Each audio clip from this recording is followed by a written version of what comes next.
My name is Alistair Moore. I am the owner of the Suzuki Cappuccino. It's a 1993 model. Mine's a base trim, so no ABS, no power steering. It's all driver input. So if I mess up, I'm goner. Not to mention, this is one of the smallest cars I have ever seen, let alone been in the presence of. This is a new one for us, so let's do this thing. And what better place to start than under this little K car's hood? It has a 3-cylinder engine with 0.7 liters of displacement, a very small turbo pushing about 10 psi, all of which is good for about 65 horsepower. So obviously that's not what we're here to talk about. The curb weight, however, comes in at an incredible 1,598 pounds. Add to that, this crazy little JDM K car is the only car in existence, that I know of at least, that has an option for a T-top, a Targa top, and a full convertible. Check this out. Alrighty, so for the Cappuccino, you have to... What's really special about this is that this panel comes off in 3 pieces. You can leave it with a T-top, you can take it all the way off and keep it Targa, or this can fold into the back side of the glass. And I'll show you that. So first you gotta start off with all these latches all around.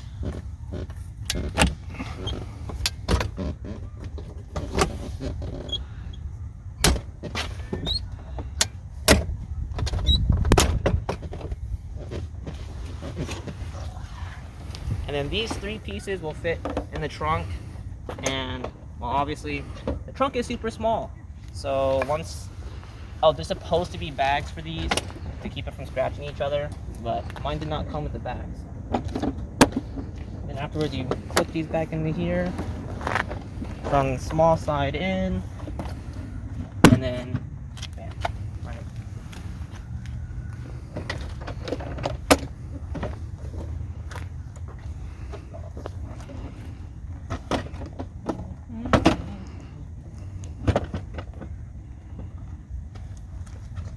And then T-bar, right? Leave the T-top. Comes off. Now you have the Targa top.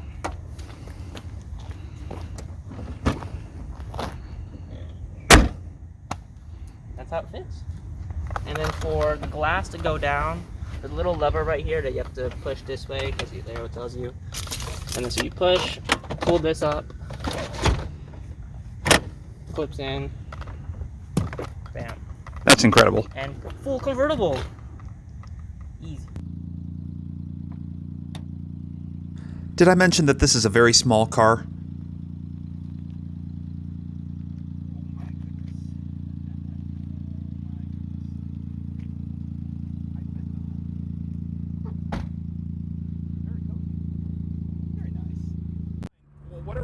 What kind of aftermarket support does this car have? How easy is it to get parts for a key car in the States? Trying to get parts here in the States is really tricky.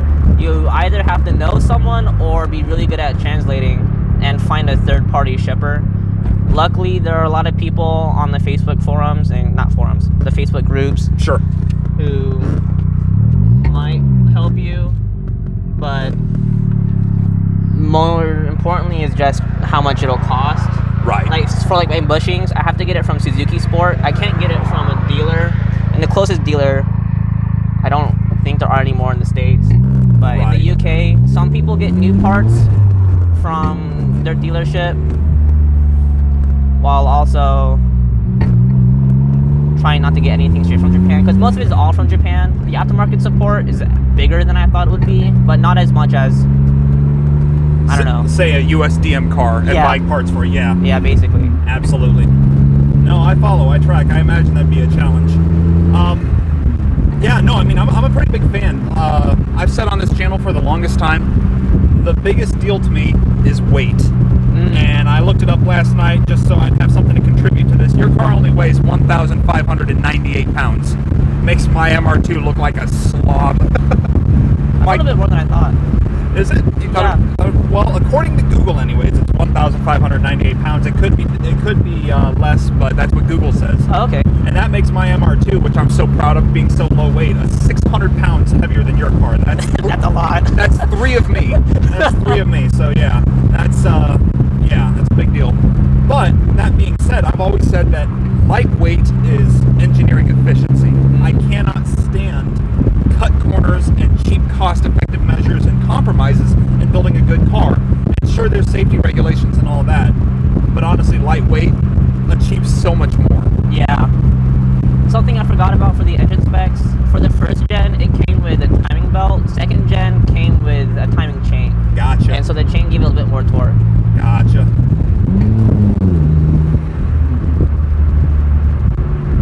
The body roll is positive. I like it. It feels like it's communicating the car, not so much like it's lost control. A lot of these older cars, when they body roll, it's like, yeah, I just wasn't built that well. No, this is communicative. This is like, hey, I've got something to tell you about the road. It's good. I like it. How did you come by this car? How did you actually end up with this JDM imported car in your driveway? Okay, so I saw there was an importing dealership down in Texas. Okay. They had a green one. I wish mine was green, but so the green one, they were selling it to someone else. They ended up buying it, but they had told me that they had been looking at another Cappuccino that was still in Japan, and so we just talked for a while about like how much it would cost for me to have it imported over to the States, and they would register it in Texas for me so that I don't have to worry about it here in Oklahoma. Okay. I'm sure the people here at the DMV wouldn't have been able to tell if I brought up some like imported papers. So that was really nice of them to get it all registered down in Texas. Nice. And then I spent $7,000 total getting this car here. That isn't really that bad. Yeah, the That car really itself was $5,500, and I spent the other $1,500 for them to help me out and all that stuff. It was actually really cheap. Wow. Yeah. I mean, that's really great. And what's the mileage on this thing, if you don't mind me asking? The mileage right now I'm at 64,000 Kilometers. miles. Miles. Okay. In kilometers I'm at 104,000. Gotcha. Still, 64,000 miles. You know, by American standards, that's brand new. Yeah. That is brand new. And $7,000 for this JDM Legend, the one and only thing that almost beat the AE86 and Initial D, the car from the cartoon, as they say. And 7,000? 7,000. When I got it, it had 62,000 miles on it. Still, that's pretty great, man. That's really, really great. I'm happy to hear that. That's a healthy and a right price. I'd feel comfortable paying that for this car. Of course, I wish there was less rust, but it's harder to find Cappuccinos cheap that have no rust. And if people don't buy the rusty ones, they're all gonna die off. So Right. Somebody's got to buy them, and someone's got to do the work. yeah. Rust is. I came from Northwest Indiana, where there was a lot more rust than there is down here. Let me tell you, that stuff is poison. So, as long as you've owned it so far, how's ownership been? What's reliability? A whole lot of problems? Has it been easy upkeep? What's your experience been? It's a lot easier than I thought it would be. I just go get my oil and oil filter from Walmart, Okay. and it takes 5W30. It fills up to 3¼ quarts, Okay. and that perfectly tops it off. Nice.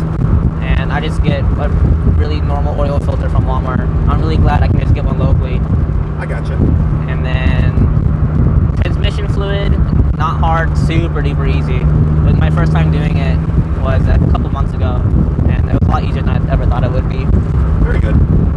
So, you know, when I talked about on the MR2 how it had that Achilles heel of the header, Yeah. where it would, you know, just absolutely destroy the car, and it was one of these things you need to look out for, and it's just absolute crap and something you have to deal with. Is there anything on this car that is just like, you have to fix it, or it's going to break the whole car and it's just terrible bad news? Honestly, I'm not really sure. Okay. So there isn't any like big thing you've got to take care of to make sure you're a responsible owner of one of these? Besides rust, not that I can really think of. Oh, rust is a big enough one, right? Yeah. Yeah, Yeah, I mean, absolutely. like, rust is, like, on the top of my list, but in terms of, like, needing to fix something like your headers immediately, I honestly can't think of anything. So in other words, it's just a reliable car, mostly. Yeah, basically. That's awesome. The Yeah, world needs more of those. I know. The world I needs really- more of those. That'd be so nice. Yeah, that's awesome. Well, okay, leads me to my next question. Do you have any mods done? Any what? Modifications. Mods? Yeah. Mods that I've done myself, no, but mods that have come with the car is a little, the new air filter that's inside the engine bay right now. Okay. Normally it comes with like a normal air filter where like you have to change it out Nengoon, and of course the Momo steering wheel. Okay, very nice. Yeah, I was about to say, I don't know of too many factory turbo cars that just have the spool as audible as yours is. It sounds really good. So yeah, I thought there had to be an intake or an exhaust there, or in this case both. So that's pretty great. Do you have any future mods planned? Yes. Oh, I have a huge list. Let's go, buddy. So I probably, when I got the car, I think I spent hours just looking up, trying to find like websites that are in English that sell any, and there are none. Besides Nengoon, that's the only like English-based website that sells parts for the Cappuccino. Sure. I probably wouldn't buy anything from them personally, but they're a good place to look at for parts and stuff, just to get ideas. Understood. There's a tuning company in Japan called Takeoff. Okay. And their website took me longer than it should have to find. Gotcha. And on their website, they have a body kit that I really like. So right now I'm on 14s. I'm at 165, 65, 14 right now with my tire size. That is so tiny. That is so tiny. But I mean, it's a 1,500-pound car. What do you need? What do you need a whole bunch of tread for? Like, I mean, do you know what the biggest you can fit is by chance, or is that like about as big as it really gets without having to start dealing with suspension and fenders and all that? On stock height, I think I can do 185, 65, 15. I think. Some people have done a little bigger, but I don't know if all the information they've given like is exactly how it is. On lower suspension, it seems like most people go back to putting 14s, but usually they have a drift spec, so they leave the 14s on. And I want to put some over fenders on the car so I can get wider tires and change my offset. Okay. I can definitely respect that. The nice thing about 14s for sure is I'll bet that you can get some really lightweight wheels if it comes down to it. Yeah, the problem is the bolt pattern. Mine's not a 4x100, it's a 4x114.3. And so that's where most of my trouble gets, into finding some other aftermarket wheels. I have aftermarket wheels right now. I'm not sure what brand they are. I like the stock wheels more, but stock wheels are kind of expensive to buy nowadays. Understood. And I can also order off of Yahoo auctions. That's a little tricky though, because I don't have a personal Japanese account. I'd have to ask my family in Japan for that. Understood. But for other mods, there's a whole kit. I think it's called the F100, and there's also a new one called the F111. It comes with a brand new turbo. It's a little bigger than what it is right now. A new intercooler, and the intercooler is, they say it's 175% bigger than what it is on the car right now. Gotcha. And to fit that in, there's two methods I've seen so far. Either you change your front bumper a whole ton, or some people have top mounted it and they cut a hole in their hood so that it sits on the top. Gotcha. That looks pretty funny. I mean, it doesn't sound like the worst solution. I mean, there's plenty of cars out there who top mount their intercoolers from the factory, and it seems to work just great for them. Yeah. I'm really impressed with how much you paid for this car and how good the car it is, the mileage and everything. It's a bargain. You're talking about rust. I feel like I saw maybe a few bubbles in the paint down by the rocker panels, but that's about it, isn't it? No. No? There's more than that? Yeah, if I lifted this car up, you would scream. I screamed and I saw it. I saw pictures of it before. It looked not as bad in the pictures, but in person it was worse. I'm glad there isn't rust in my wheel wells. That was one of my main concerns. Right, because that's the unibody at that point. Yeah, and I'm like, oh crap. But thankfully, there aren't any in there. Most rust you'll obviously see is like in my engine bay, which makes me really sad. But I plan to get that fixed someday. This car, as you've experienced it so far, what do you think are its strengths and its weaknesses, performance-wise? Like, what makes you feel good about driving this car fast, and what makes you feel a little less good about driving it fast? Alright, well, I'll start with the bad. That comes to my mind first. If I'm not worried about other drivers, when it's just me on the road, then what I'm usually concerned with is depending on how deep the turn goes, because if I go in too fast, I'll end up losing traction pretty quickly. And then, since I don't have too much technical experience with oversteer, because my first car was a front wheel drive car. Understood. I don't know, I usually just get kind of scared sometimes, but I mean, who doesn't get scared, right? And then you get oversteer. I mean, you saw my Versa GT CBR video, right? Yeah. Yeah. No, trust me. I understand getting scared. Believe me. We talked about the weaknesses of this car. What are the strengths, man? What makes you feel good about it? I must imagine the weight just feels incredible through the right kinds of corners.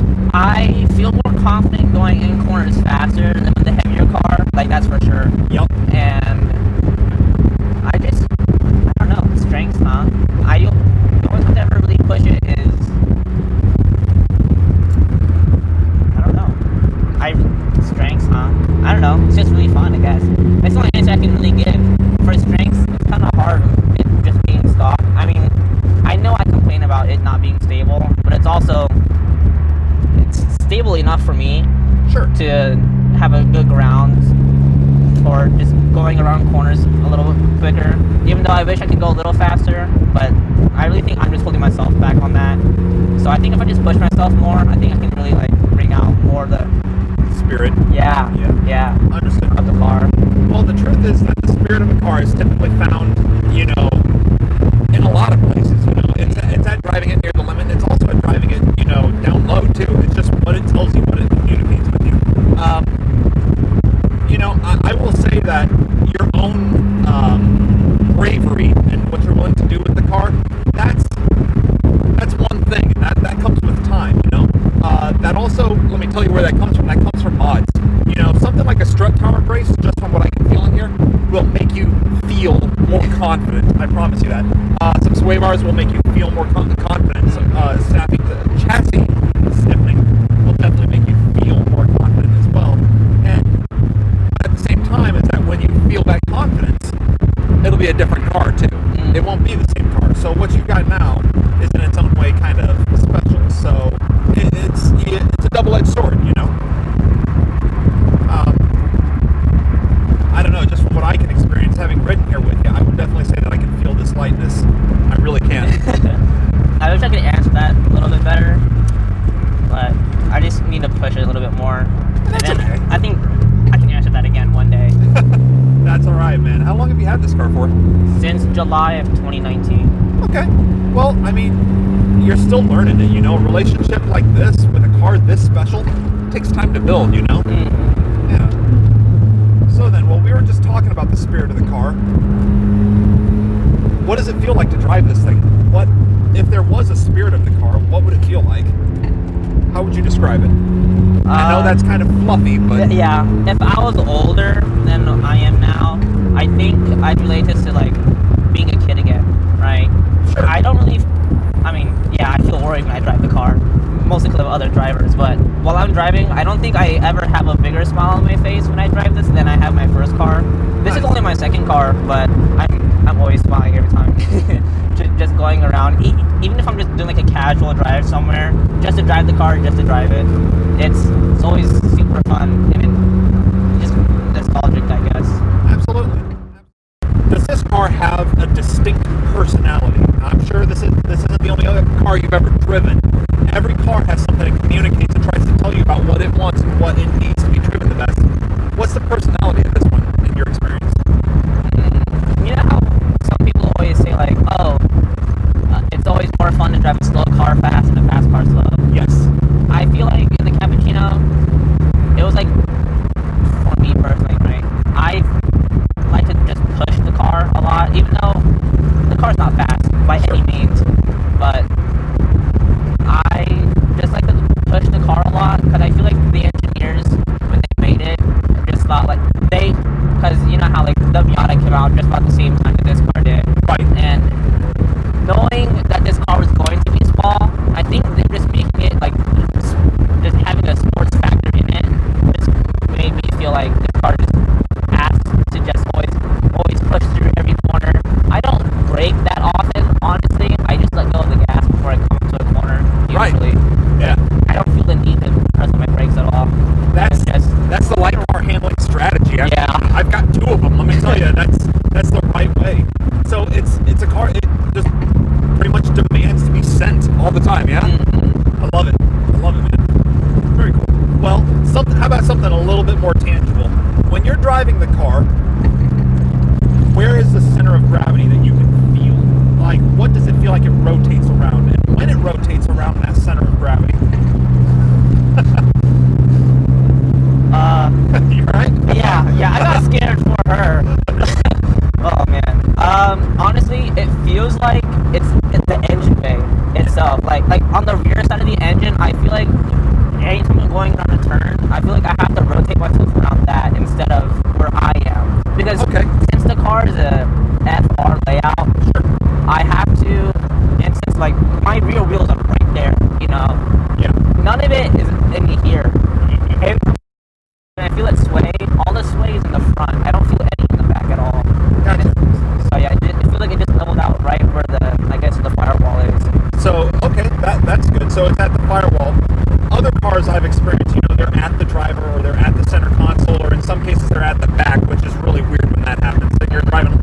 like you're driving a forklift. But honestly, I feel like the firewall is a great place for me.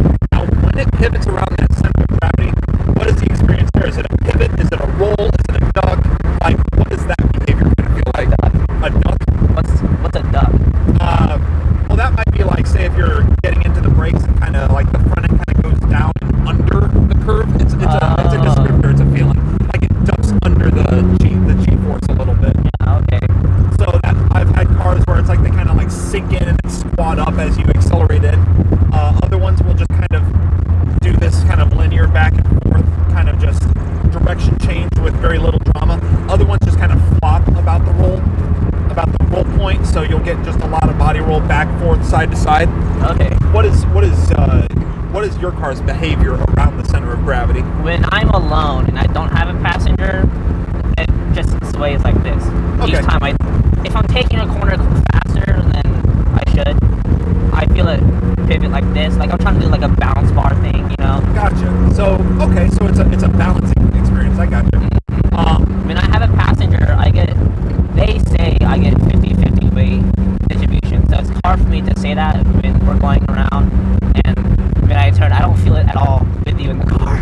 But when I'm alone, that's all I feel is just. Something like this car and light cars in general, they just have a way of communicating the delicate. You know, I talked about in the STI video how that car is, hey, I'm here to jack stuff up. I don't give a damn. Here's the road and I'm taking it from you.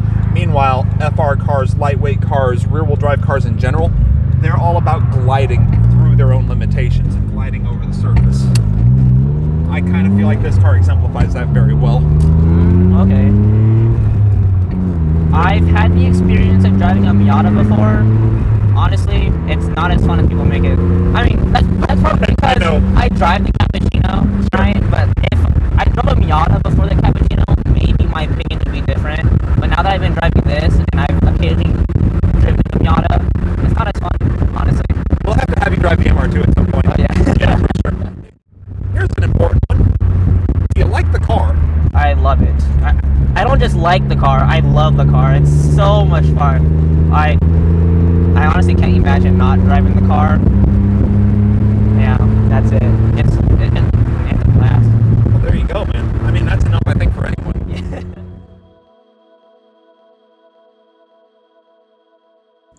And just like that, a new Toge generation is born. Young Alistair here spent $7,000 on a JDM car and used it to inspire a whole group of people to follow him. It's exciting when you see it start from the ground up, the way it has here. My friends and I started this back in the days of 2005 to 2008, and when we started it, we thought it was original, new, no one had tried it before. But it's good to see that somebody's carrying on the legacy and carrying the torch to the next generation. And that's it. If you haven't already, please consider subscribing. It goes a long way and helps the channel in a big way. If you know anyone considering buying a Suzuki Cappuccino, you might consider sharing this video with them. I'm hoping it was helpful to you. You can get at me on Instagram at inspired_drive, here in the comments, or I'll just see you next time in the next video. As always, guys, it's been a blast. Please, stay safe out there, continue to build this thing, and drive inspired.